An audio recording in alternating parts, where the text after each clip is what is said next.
At Zinab's house, the air was heavy, still, suffocating. Amanda's phone rang sharply, slicing through the silence, until the voice on the other end made her freeze.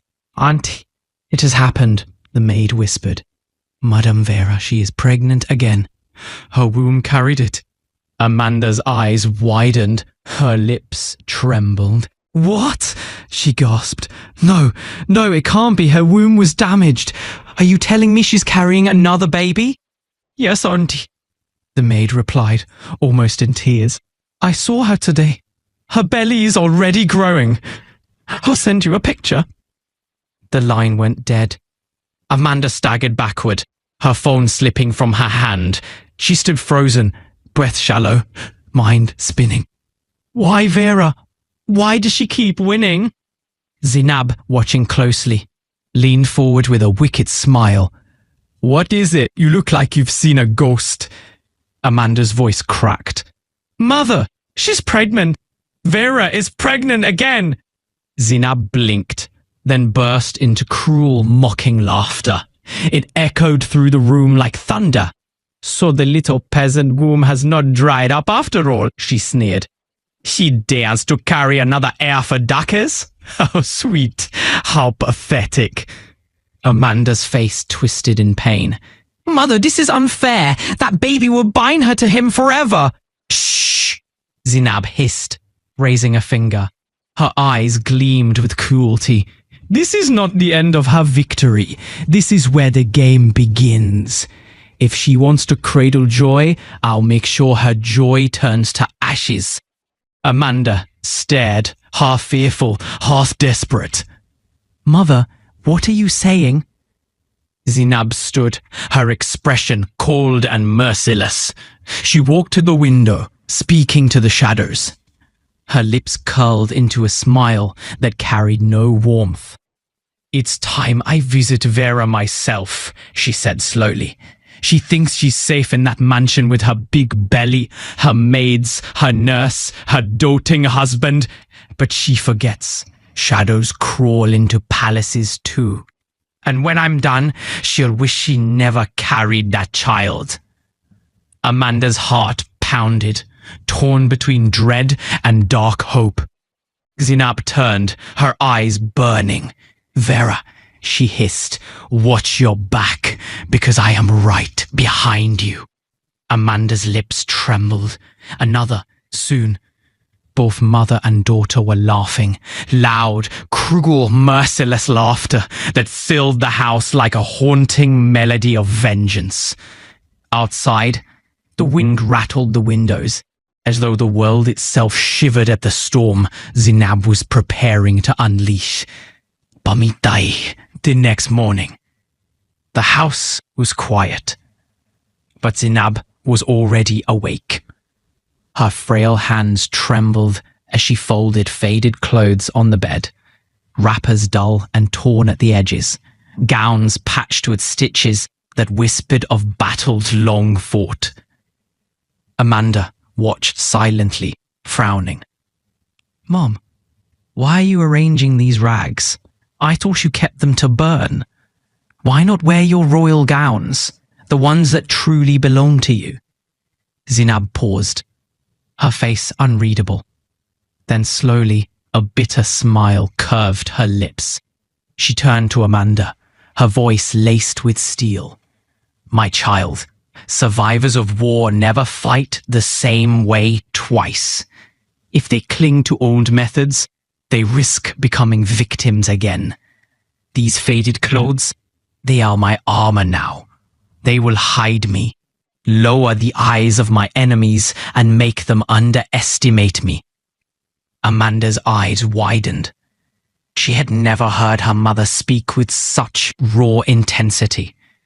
She reached for her hand, but Zinab pulled away. Her eyes were sharp, burning. "Do you know what it means to survive, Amanda? It means swallowing your pride. It means disguising your strength until the right moment. It means letting them believe you are weak while your true fire burns in silence." Then she stood, grabbed a rusty razor blade, and pressed it into Amanda's palm. But first, she said coldly, you must shave my hair. Strip me of the last crown they can use to laugh at me. Let me become nothing in their eyes, because from nothing I will rise again. Amanda gasped, tears filling her eyes. Mother, shave your hair, you look like a prisoner. But Zainab's smile was cruel, her eyes glistening with dangerous resolve. A prisoner? No, Amanda. I will look like a ghost, and ghosts are feared. Let them mock me today, child. It will not be as the woman they once destroyed. It will be as the storm they can never silence. Amanda's hands trembled as she lifted the razor. The room was heavy with silence, broken only by the first harsh scrape of blade against scalp. With every strand that fell, Zainab's smile grew colder, deadlier, more unstoppable. 3 days later, the sun was sinking low as Virag drove home from the supermarket. Her car brimmed with fresh groceries, fruits, vegetables, and treats for the staff. She hummed softly, her heart lighter than it had been in weeks. But as she approached the mansion gates, something strange caught her eye. A woman stood by the roadside, cloaked in shadows. Her clothes were torn and faded, her eyes sharp, sunken but burning, locked onto Vima's. The woman raised her hand and waved desperately. Vera slowed down, rolled down her window slightly. Her voice was cautious, yet kind. Yes, madam, can I help you? The woman stepped closer.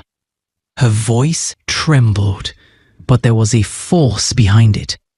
Please, I beg you, don't give me money. Don't just hand me food. I don't want to beg. I want to walk.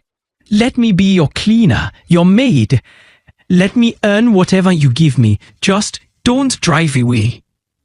Her tone was raw, pitiful. But her eyes held something else, something Vera couldn't name.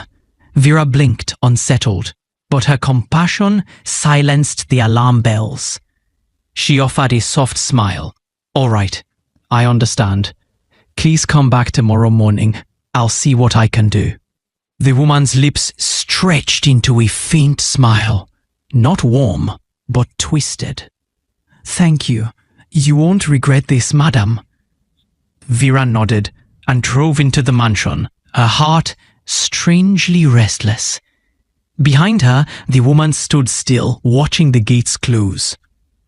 That evening, the golden glow of sunset poured into the living room. Vera sat on the couch, lost in thought. Dakes noticed the faraway look in her eyes. He set aside his newspaper. Vera? What's troubling you? You've been quiet since you got back.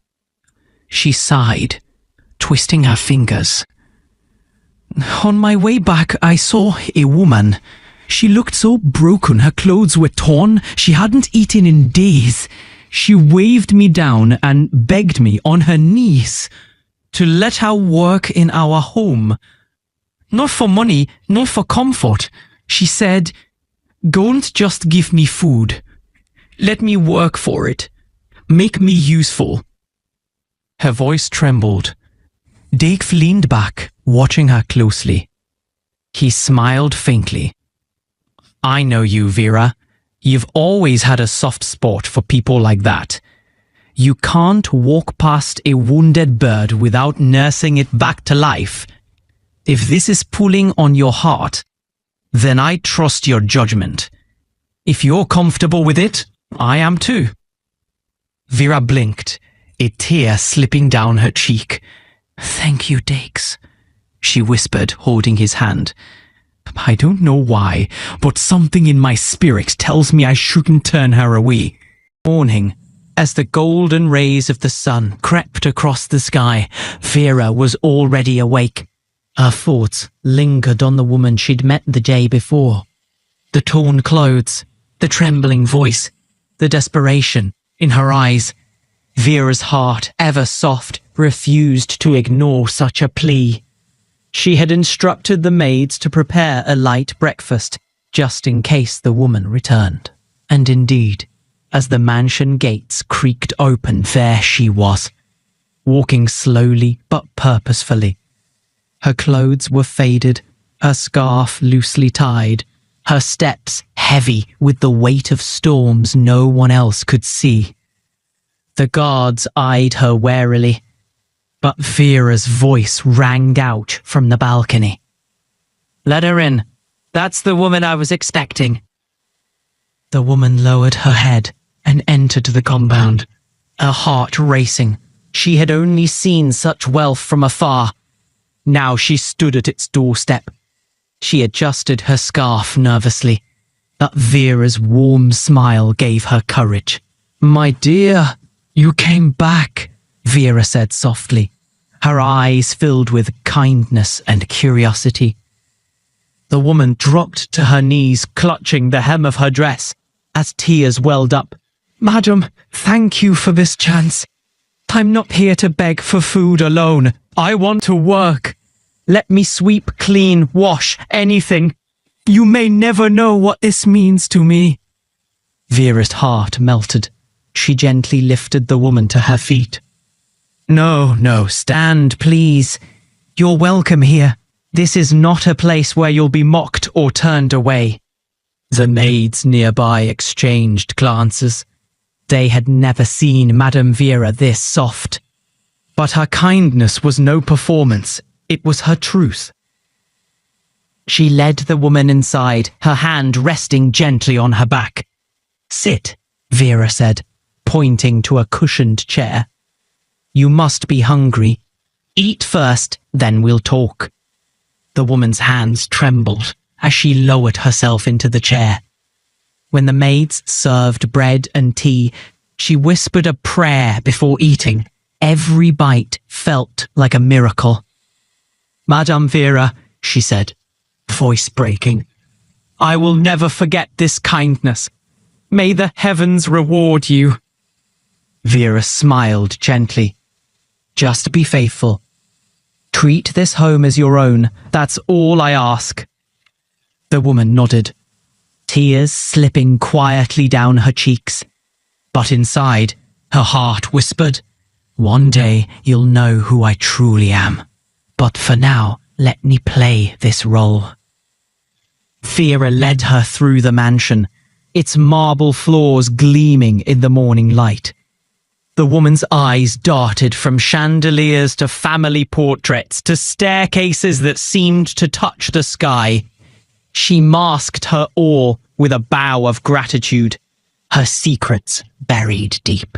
"This will be your room," Vera said, opening a modest but clean chamber in the back wing. "You'll be comfortable here. Think of this place as your home." The woman clasped her hands. "Thank you, madam. You have no idea what this means to me." Her voice cracked with sincerity, but her eyes glimmered with something deeper. Vera smiled, leading her down the corridor. "Your duties will be light, tidying the sitting rooms, setting the dining table, running errands with me. Just be honest, loyal, and diligent. That's all I ask." The woman bowed her head, but inside her heart whispered again, "Loyal, honest, if only you knew. I am here for more than just cleaning your floors." Vera, unaware of the storm quietly brewing behind those tired eyes, continued warmly. "And one more thing. In this house, I don't treat anyone like a servant. You're part of the home now. Just do your best, and you'll never lack anything here." The woman's lips curved into a faint smile. She lowered her gaze and whispered, "I will not fail you, madam." When the mansion had fallen into silence and Vera and Dakes slept peacefully in their grand bedroom, the woman sat alone in her modest quarters, Moonlight slipped through the window, casting silver shadows across her face. With trembling hands, she untied the old worn scarf from her head. Beneath it, her true hair, shaved short and rough, was revealed. She touched it gently, then let out a low chuckle. At first it was soft, broken, like someone remembering a bitter secret, but then it grew louder, sharper, until it became a cruel cackle that could freeze the blood of anyone listening. "I am here," she hissed. "I, Zinab, the woman they thought was finished, the woman they locked out of their lives." "Ha! What fools!" She stood, pacing the room, her eyes glowing with wicked fire. "Oh, Vera, sweet, kind Vera, you welcomed me with your soft smile, your gentle heart, but you don't know me. You don't know the venom I carry. You don't know that every time I smile at you, I am sharpening my dagger in my mind." Her fists clenched as she stared into the cracked mirror. "I never miss my target. Never. And you, Vera, you and your perfect husband, Dakes, are about to learn what it means to invite a serpent into your home." She threw back her head and laughed again, cruel, victorious, echoing like a curse. Then she whispered to the night, "You gave me food. You gave me shelter. Now I will give you a storm, and by the time you realize who I am, it will already be too late." She sat back on the bed, breathing heavily, her smile twisted into something dark and terrifying. "Zinab never misses." The next evening, while Vera relaxed on the couch, the woman leaned forward with a faint smile. "Madame, please," she said softly, "allow me to prepare your night pepper soup. I know your chef is excellent, but this one, I have mastered it for years. It heals the body, calms the mind, and makes you sleep like a baby." Vera looked at her, surprised. No one had ever offered such a thing, but the sincerity in the woman's eyes stirred her compassion once again. "You really can make pepper soup?" she asked, smiling. "Better than anyone," the woman replied, hands clasped like a humble plea. Vera's kindness moved swiftly. She called her chef. "From today, treat this woman as my mother. She will take charge of my night pepper soup. Welcome her into the kitchen with respect." The chef bowed, startled. "As you wish, madam." And so, a new routine was born. Each night, the woman entered the kitchen, humming softly as she selected spices with the ease of someone who had done it all her life. The aroma of her pepper soup spread through the mansion, rich, spicy, intoxicating. Even the guards sniffed the air longingly. When Vera tasted it, her eyes widened. "This is heavenly," she whispered, sipping slowly. The warmth soothed her nerves, pulling a tired smile across her lips. The woman chuckled. "I told you, madam, pepper soup is not just food, it is medicine." The bonding begins. But her mission didn't stop there. On quiet nights, while Vera reclined in bed, the woman knelt by her side and gently massaged her legs. Her touch was firm, soothing, working through knots of stress Vera hadn't even known were there. Sometimes she sat behind Vera, running her hands through her silky hair. "You see," she said one night, voice like a lullaby, "touching the head touches the soul. It relaxes everything. Just let me take care of you." Vera sighed deeply, eyes closed in satisfaction. She had never felt such personal care, not even from her paid staff. Slowly, she began to bond with the woman, trusting her, letting her in. To everyone else, she was just another servant. But to Vera, she was becoming something more. A motherly figure, a companion, a hidden comfort she didn't know she needed. Darkace never undermined the old woman. Each evening, he returned from the office with a small shopping bag, sometimes chocolates, other times soft wrappers, perfumes, or modest jewelry. Not expensive, but carefully chosen tokens of appreciation. He handed them to her with a gentle smile and the words, "Here, Mama, you're part of this home now." The woman would clutch the gifts, bow slightly and mutter, "Thank you, my son. God bless you." But deep inside her laughter echoed, "Fools. They are walking straight into my palm." Every gift was another layer of trust, another brick in the trap she was building. Vera, glowing in her pregnancy, saw only a motherly figure who had entered her life at the perfect time. One evening, as Vera sat in the lounge, her swollen legs propped on a stool, the woman brought her steaming pepper soup. The aroma filled the mansion like a warm embrace. Vera smiled and sipped slowly, her body relaxing with every taste. Then, leaning forward, the woman asked softly, "Madame, if you don't mind me asking, when is your EDD?" Vera chuckled shyly. "Oh, Mama, very soon. I'm already 8.5 months gone. In just a few weeks, I'll finally be a mother." Her eyes sparkled with joy as she placed her hand on her belly. The woman's lips curved into a wide smile. "Ah, wonderful. Then you will soon make me a grandma too." She laughed lightly, her voice calm, but her eyes glittered with something darker. "There are certain herbs and spices," she said, "that make labor easier. My mother taught me these secrets. You'll see.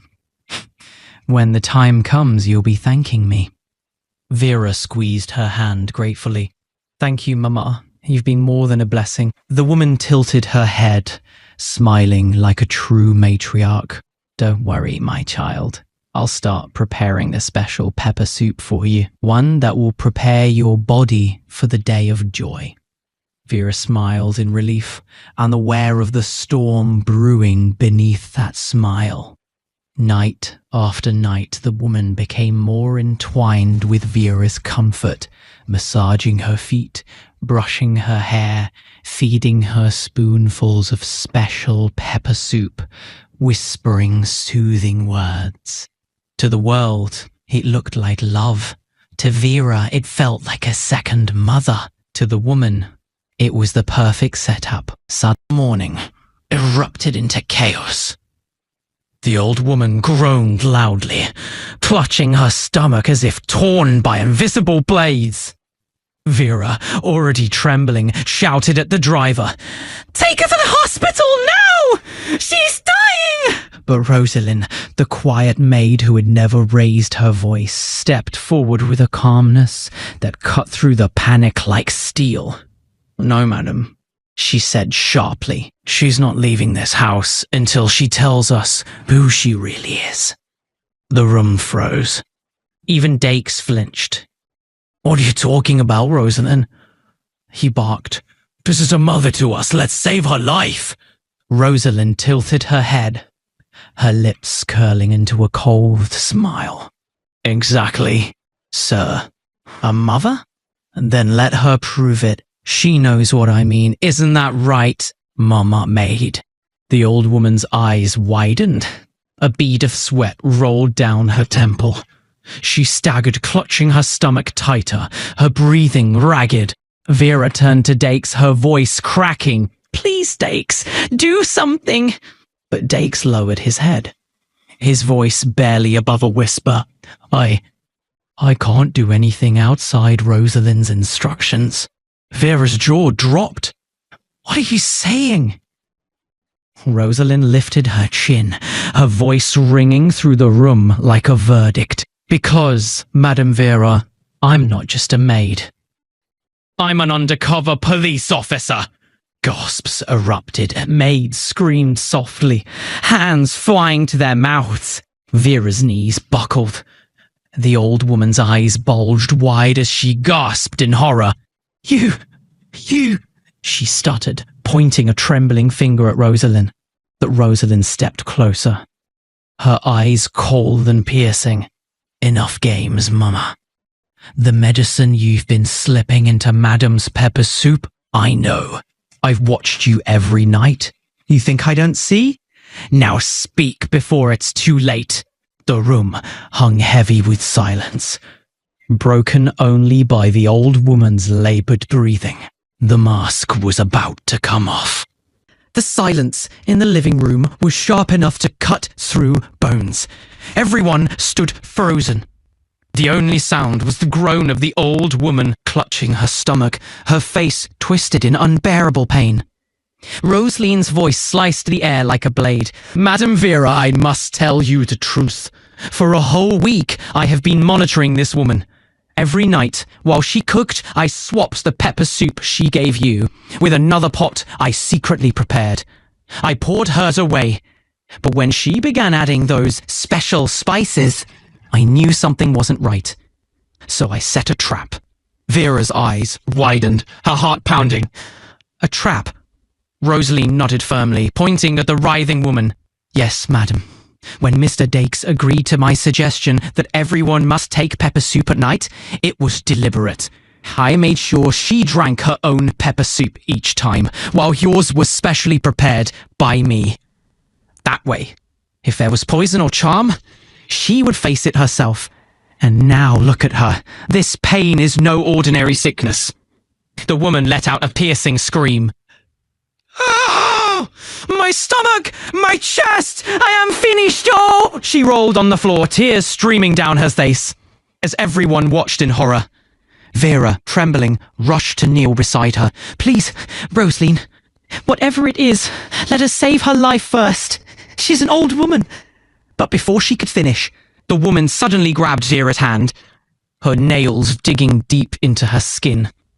With wild, desperate eyes, she cried out, Vera, don't let me die! I am not who you think I am! I am Zainab, your stepmother, Amanda's mother! Please forgive me! I can't die like this! The entire house erupted in gasps. Even the maids stepped back, covering their mouths. Dakes staggered backward, his face pale, his eyes bulging as though he'd seen a ghost. What? You mean he was Zainab? My mother-in-law? Amanda's own mother? Zainab nodded painfully, clutching her stomach, her voice breaking between sobs. Yes, it is me. I disguised myself as a helpless old maid so that I could come close to Vera. I wanted her gone, dead, so that my daughter Amanda could take her rightful place as your wife again. I thought if Vera died, she would have no choice but to return to Amanda. That was my mission. Her words hit Vera like lightning. She staggered, her eyes filling with hot tears, staring in disbelief. You mean, all this time, you pretended to love me as a daughter? Only to kill me? You cooked for me, called me your child, rubbed my feet? And still you poisoned me behind my back? Zainab broke down, crawling closer, her voice shaking. Yes, Vera, but fate has turned against me. The poison I used, it has no remedy. I wanted you to drink it, but because Rosaline tricked me, I ended up drinking it myself. I will surely die tonight. The entire room fell into stunned silence. The air was thick with tension, betrayal, and disbelief. Rosaline crossed her arms, her face hardened. Justice has caught up with you, Zainab. The trap you set for Vera has consumed you. You wanted death for her, but instead you signed your own death warrant. Zenab screamed again, collapsing onto the cold floor. Amanda, my daughter, forgive me. I have failed you. Dakes, torn between shock and rage, clenched his fists. His voice thundered. So you mean, all this while I brought a viper into my home. You wanted my wife dead? You, my own mother-in-law? Zenab coughed violently, her lips turning pale. She raised trembling hands toward Vera. Vera, you are carrying life inside you. Please have mercy, forgive me. Don't let me die without your forgiveness. Vera's chest rose and fell, her emotions battling within her. Tears streaked down her face as she whispered, You wanted me dead, yet you're asking me for mercy? The entire household held their breath, waiting for Vera's decision. Vera's tears streamed down her cheeks as her trembling lips whispered, Who am I not to forgive you? God has already rescued me from your evil plan, so I forgive you, Zenab. For a moment, silence filled the room. Dakes clenched his fists, his jaw tight. But Vera's words softened the atmosphere. Mercy had spoken where vengeance could have reigned. But Dakes wasn't done. With fire in his eyes, he pulled out his phone and dialed Amanda's number. The line rang twice before she picked up. Amanda's mocking laughter echoed over the speaker, filled with pride and arrogance. Finally, so you realize my importance in your life. Tell me, Dakes, are you ready for me now? I'll walk into your mansion majestically and take my rightful place. But Dakes' voice thundered back, shaking her to her core. If you don't get to Gretty Hospital immediately, Amanda, you will never see your mother alive again. Amanda froze. Her hand trembled, and the phone nearly slipped from her grasp. What? My mom? What happened? No, no! She screamed in panic and rushed out, determined to get to the hospital before it was too late. But fate had other plans. 4 hours later, the sound of ambulance sirens tore through the night. Amanda had been rushed into the same hospital, her face bruised, her voice weak from crying. She had been involved in a ghastly accident on her way there. The once proud and arrogant Amanda now lay on the hospital bed, both legs shattered beyond repair. That same night, Zenab's cries turned into silence. Her body grew still, lifeless, and heavy with the weight of her own evil.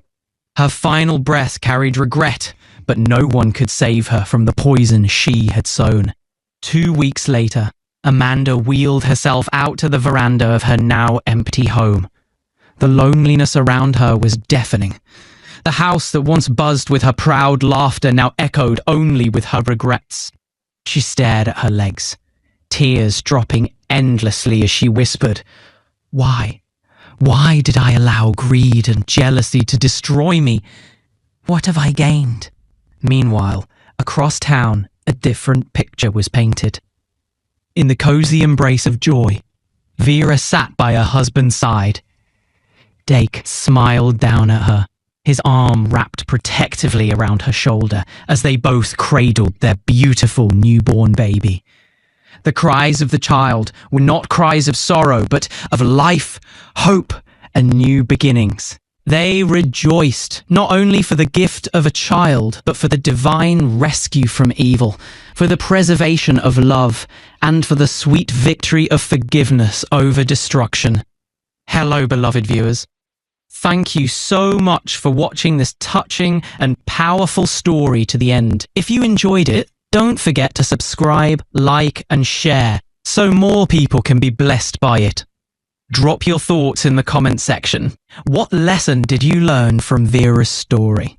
I'll be waiting to read your comments. Stay tuned for more inspiring stories and see you in the next one.